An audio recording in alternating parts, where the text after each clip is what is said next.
commencer par une présentation générale de l'homme et de l'œuvre, des thèmes, de la problématique, de la pensée de Maître Eckhart, dont je rappelle les dates, 1260, 1327 ou 28, une figure éminente qui a fait l'objet d'études nombreuses, qui a été loué par les uns comme un maître précieux, je cite, la voix de l'éternité. Pour Toller, le thuringien, comme on l'appelle, soulève chez d'autres le soupçon. Son œuvre est perçue comme ouvrant la porte à l'hérésie, à l'anticléricalisme, voire comme étant elle-même hérétique. Pour Ruysbroeck, mystique flamand, c'est même un être diabolique et un antichrist. On lui reproche son langage suspect, son style obscur, une conceptualisation douteuse. Il faudra donc savoir ce qu'il faut en penser. Et pour savoir ce qu'il faut en penser, il est nécessaire de dégager la portée spéculative de l'œuvre. Eckhart, on le sait, est à l'origine de la tradition de ce qu'on appelle la mystique rhénane. Parmi les mystiques rhénans les plus illustres, citons Jean Toller et le bienheureux Henri de Berg ou Heinrich Suss, dit Suso. Tous les trois sont frères prêcheurs de l'ordre des dominicains. Ce sont des spirituels et des savants. Ils sont maîtres de lecture, Lesemeister, et maîtres de vie, Lebemeister. Une double activité qui prétend distinguer, sans les opposer, la foi et la raison, la vie spirituelle et la recherche intellectuelle. L'œuvre du maître rhénan, conformément à cet esprit, reflète l'unité de la vie spéculative et de la vie spirituelle, de la métaphysique et de la mystique. Eckhart ne fut donc pas uniquement un universitaire, mais aussi, comme ses confrères, directeur d'âme et prédicateur dans la langue vernaculaire, pour le moyen haut allemand. Son œuvre est double. Elle se divise en fonction du public auquel elle est destinée. D'un côté, il y a l'œuvre latine, de l'autre, l'œuvre allemande. L'œuvre latine est le fruit de son enseignement, plus précis, plus théorique, et la seconde est l'œuvre de sa prédication. Franz Pfeiffer, un protestant libéral, a publié en 1857 la partie allemande.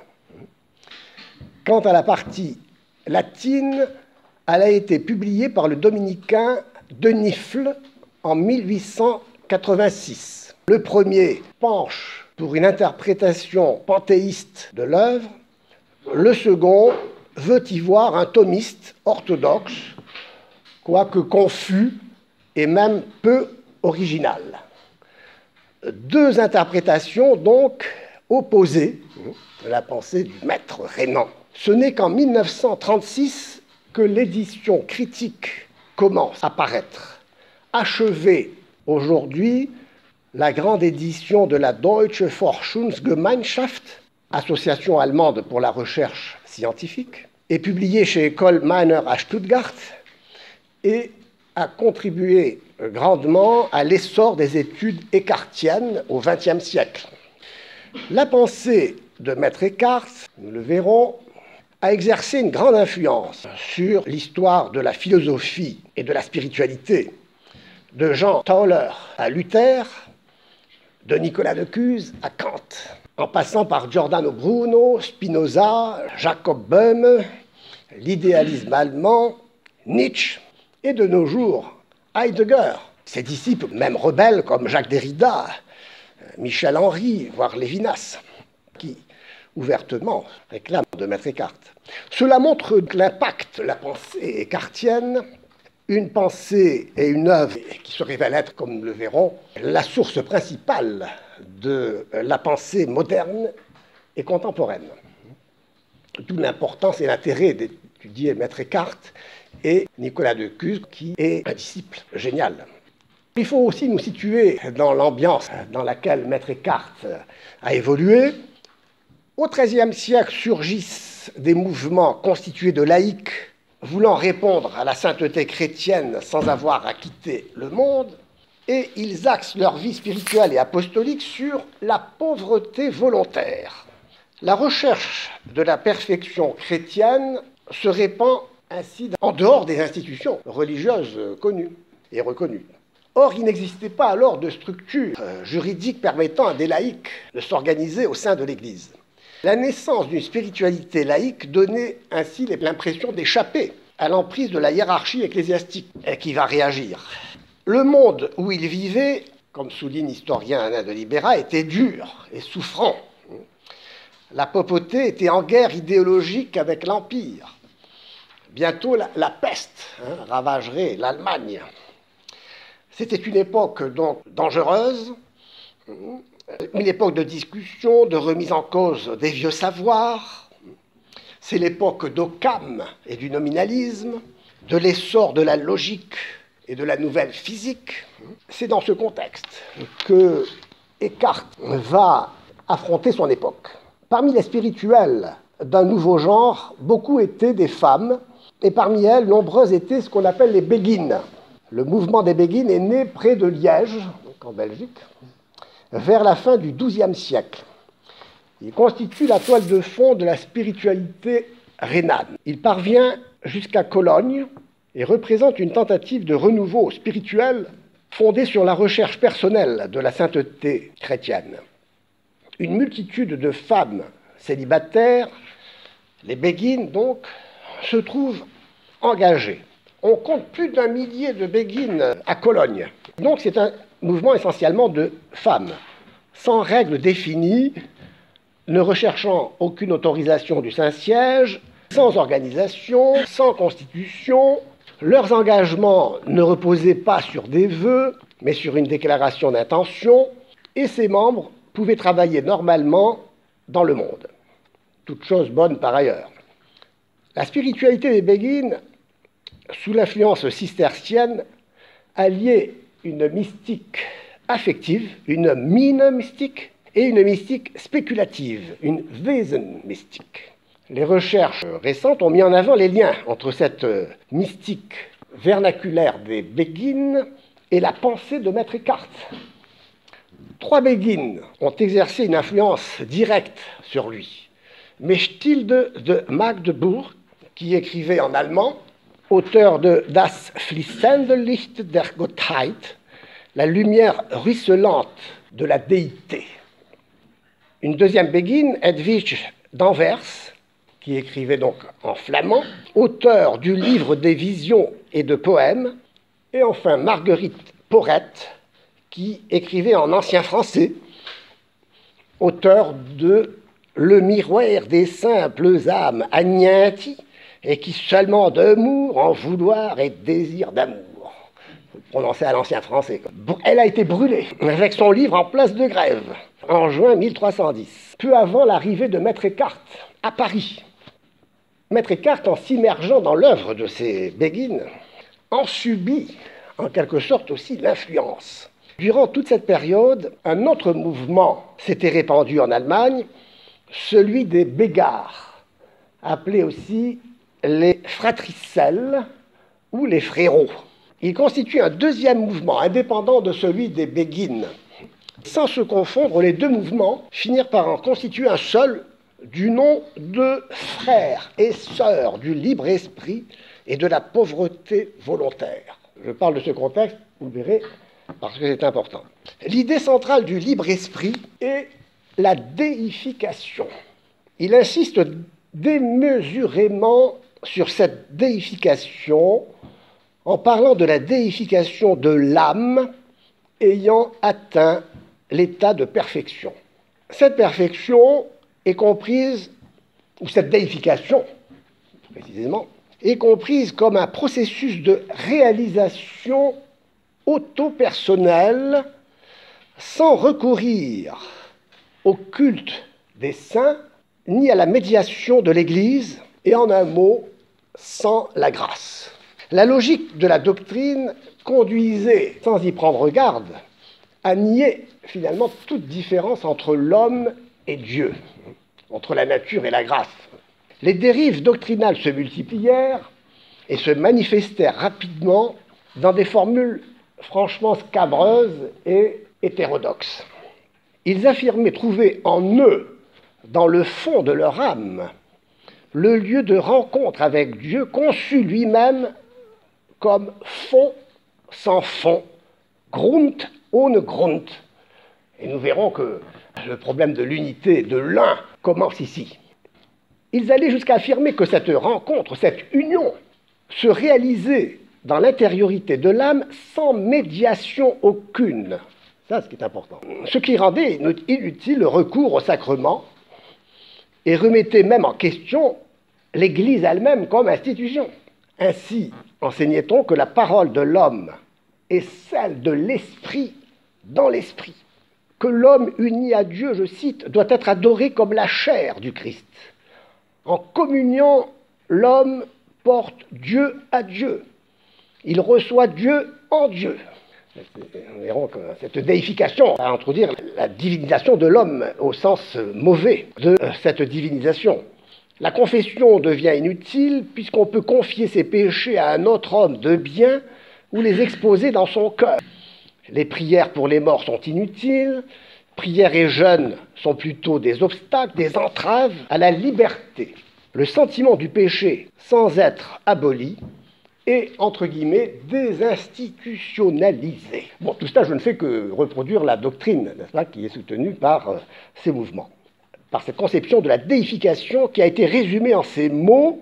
Lorsque le libre esprit est séparé de tout le créé, il rentre immédiatement dans le principe divin, donc incréé, et il devient parent de la nature divine. Ainsi, le libre esprit enseignait essentiellement la déification sans la grâce, qui distinguait les incipientes, ceux qui commençaient, les proficientes, qui progressaient, et les perfecti, et affirmait que ces derniers, les parfaits, étaient déifiés et devaient même recevoir un culte d'adoration. C'est une doctrine finalement de couleur gnostique qui reprenait cette distinction des uliques, qui sont engagés dans la matière, les psychiques, ceux qui ont déjà une vie psychologique, et les pneumatiques, les spirituels, qui sont déjà arrivés à un degré tel qu'ils ont atteint le niveau de la déification parfaite. Donc la notion de déification va jouer un rôle déterminant dans la pensée de Maître Eckhart. C'est pourquoi j'insiste sur cette présentation. En christianisme, nous le savons, le chemin de la sanctification est une divinisation dans le Christ médiateur, homme parfait et Dieu parfait. Donc il y a une médiation, la médiation du médiateur. Elle inspire la mystique rhénane et exprime un aspect fondamental de la spiritualité chrétienne. Au XIVe siècle, cette spiritualité s'affirme dans un contexte qui pose le problème de la jonction de la vie active et de la vie contemplative au quotidien, au cœur de la cité des hommes. Elle aspire à l'union de la vie pratique et du savoir, du besoin spirituel et de l'effort intellectuel, de la passion et de la théorie. Je cite ici Alain de Libera, le dépassement des états, position sociale, formation, sexe, dans une même forme de vie à la fois aimante et pensante, active et contemplative, pieuse et libre, une vie riche en pauvreté, une vie intelligente. Fin de citation. Cette aspiration légitime va dévier cependant en culminant dans l'apologie de la déification conçue comme étant exclusivement réservée à quelques élus. Ainsi, en insistant sur la déification de l'âme ayant atteint l'état de perfection, les disciples du libre esprit étaient insensiblement amenés à nier toute différence entre l'homme et Dieu, entre la nature et la grâce, ce qui va conduire à la divinisation de l'homme et à la mort de Dieu, comme nous le verrons. Telle est la fréquentation dangereuse des Descartes, d'autant plus dangereuse que les mouvements hérétiques de la vallée du Rhin n'ont cessé de se réclamer de lui. Alors, la mystique rhénane, qui a son versant positif, montrerai également, a cependant été rapprochée du libre esprit, Or, elle est son exact opposé. Descartes, en effet, ayant reçu la mission de résoudre le problème du libre esprit, ne pouvait pas ne pas s'y opposer. Il critique donc ces thèses hétérodoxes, mais il les réfute en conservant ce qu'elles peuvent renfermer de vrai. Et c'est à ce moment qu'il risquait d'aller trop loin et d'en subir l'influence. Ainsi, en premier lieu, il retient l'idée de la déification en l'infléchissant dans le sens de la filiation divine à laquelle tous les hommes sont appelés. Ce qui est une manière de répondre, de défendre le sens positif de la déification, ou plutôt, faudrait-il dire, de la divinisation, parce que la mot déification, vous voyez qu'il y a un sens plus fort qui consiste vraiment à faire de l'homme un dieu. Donc cela réfutait légitimement l'idée que la déification n'était réservée qu'à quelques élus. Mais la conception de la filiation divine qu'il développe va revêtir un sens ambigu. Ensuite, il rejette la thèse selon laquelle les œuvres sont inutiles en affirmant qu'elles contribuent vraiment à la béatitude, chose positive. Mais sa conception de la béatitude et des œuvres consiste à dire que les œuvres contribuent à atteindre la béatitude en détachant l'individu du créé, c'est-à-dire en le décréant. Puis, enfin, il s'oppose à la liberté conçue comme un libre arbitre aveugle, mais ce sera en concevant la liberté comme vide, lédique, intérieure et indétermination pure, fruit du détachement, Abgescheidenheit, lequel détachement revêt un sens, et c'est ici important de le retenir, un sens ontologique, non spirituel ou moral. Il rejette également la doctrine du libre-esprit qui renie le rôle de la grâce sans la déification en affirmant que tout est grâce, mais avec le danger de réaliser la présence divine dans un fond qui est dans l'âme sans être de l'âme, et de réaliser cette présence divine en confondant, disons, la nature et la grâce, on verra cela. Donc, tout en réagissant contre l'hérésie, il subit ainsi la marque par un extraordinaire effet de retour, selon l'heureuse formule d'Alain de Libéra. Il va en être influencé. Tout en voulant réagir, il va recevoir influence. Les nouveaux mouvements donc, qui fleurissaient dans le nord de l'Europe couraient le risque de s'écarter de la foi catholique en se détachant de l'Église, et Descartes reçut du pape Clément V la mission de les guider, de les éclairer.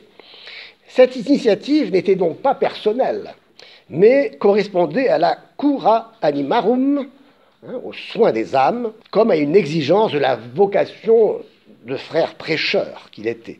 Il dut donc s'opposer aux idées nouvelles, mais en se confrontant à elles, il en subit l'influence et développa à son tour une pensée qui souleva la suspicion et conduisit à la condamnation de 17 propositions considérées comme hérétiques et 10 autres comme suspectes d'hérésie.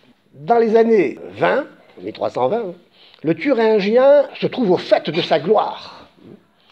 Le mouvement du libre-esprit semble bien implanté à Cologne sous la direction d'un chef charismatique du nom de Gauthier de Hollande, très actif auprès des gens simples. Celui-ci fut condamné.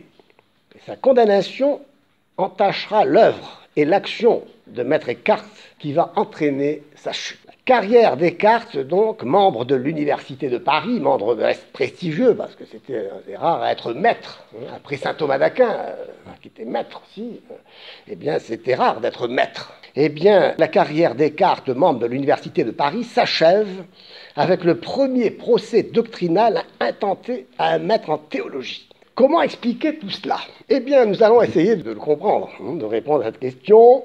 Répondre à cette question, nous le verrons, c'est aller aussi au fondement même de la pensée moderne qui va suivre. Car cette condamnation, nous le savons bien, les condamnations ne servent qu'à mettre le doigt sur une erreur, mais elles n'empêchent pas la diffusion de l'erreur. Eh bien, cette condamnation n'empêcha pas la diffusion des thèmes écartiens qui ont joué et continuent de jouer un rôle important dans toute l'histoire de la pensée et de la spiritualité.